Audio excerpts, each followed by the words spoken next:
বাংলাদেশ শ্রম আইন 2006 ধারা 4 অনুযায়ী কাজের ধরন ও প্রকৃতির ভিত্তিতে কোনো প্রতিষ্ঠানে নিয়োজিত শ্রমিকগণকে নিম্নলিখিত 7 শ্রেণীতে বিভক্ত করা যাইবে, যথা 1 শিক্ষাধীন, 2 বদলি, 3 সাময়িক, 4 অস্থায়ী, 5 শিক্ষানবিশ, 6 স্থায়ী ও 7 মৌসুমী শ্রমিক। তা যত প্রকার শ্রমিকই থাকুক তারা এই 7 শ্রেণীতে অন্তর্ভুক্ত হইবে। প্রথমে আসা যাক শিক্ষাধীন। কোনো শ্রমিককে শিক্ষাধীন শ্রমিক বলা হইবে যদি কোনো প্রতিষ্ঠানে তাহার নিয়োগ প্রশিক্ষণার্থী হিসেবে হয় এবং প্রশিক্ষণকালে তাহাকে ভাতা প্রদান করা হয় এবং এইরূপ শ্রমিকের ক্ষেত্রে শ্রম আইনের ধারা 18 অধ্যায় প্রযোজ্য হইবে। বাংলাদেশ শ্রম আইনের 2006 ধারা 18 এই শিক্ষাধীন শ্রমিক সম্পর্কে বিস্তারিত বলা আছে।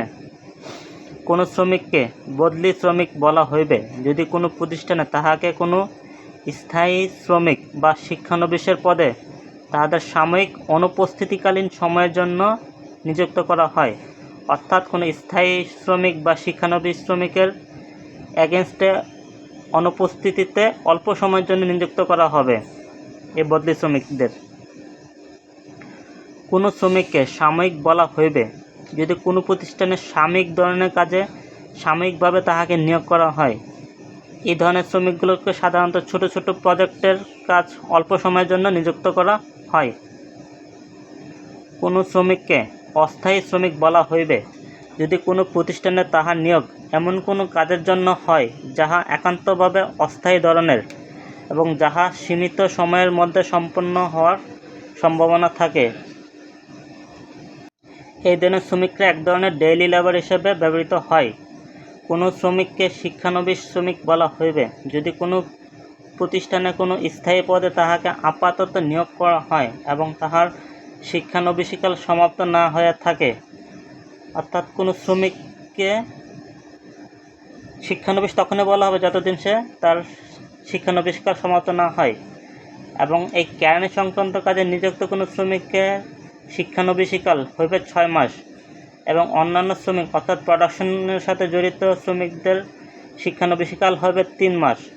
তবে শর্ত থাকে এই যে একজন দক্ষ শ্রমিকের ক্ষেত্রে তাহার শিক্ষানবিশকাল আরও 3 মাস বৃদ্ধি করা যাইবে যদি কোনো কারণে প্রথম 3 মাস শিক্ষানবিশকালে তাহার কাজের মান নির্ণয় করা সম্ভব না হয়, অর্থাৎ শিক্ষানবিশকাল শেষে বা 3 মাস মেয়াদ বৃদ্ধি শেষে কনফার্মেশন লেটার দেওয়া না হইলেও উপধারা 7 বিধান অনুযায়ী সংশ্লিষ্ট শ্রমিক স্থায়ী বলিয়া গণ্য হইবে। এই হচ্ছে শিক্ষানবিশ শ্রমিককালের সময়সীমা।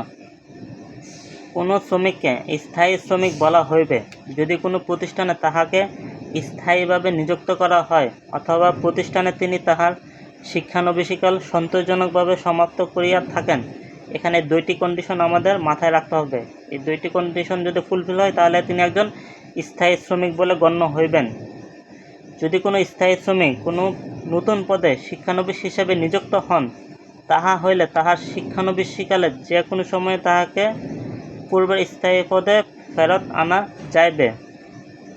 এই টার্মসটা অনেক ইম্পর্টেন্ট। কোনো শ্রমিককে মৌসুমিক শ্রমিক বলা হইবে যদি কোনো প্রতিষ্ঠানে মৌসুমকালে কোনো শ্রমিককে মৌসুমি কাজে নিয়োগ করা হয় এবং মৌসুম চলাকালীন পর্যন্ত কর্মরত থাকেন এবং মৌসুম শেষ হলে তার চাকরিরও সমাপ্তি ঘটিয়া থাকে। ধন্যবাদ।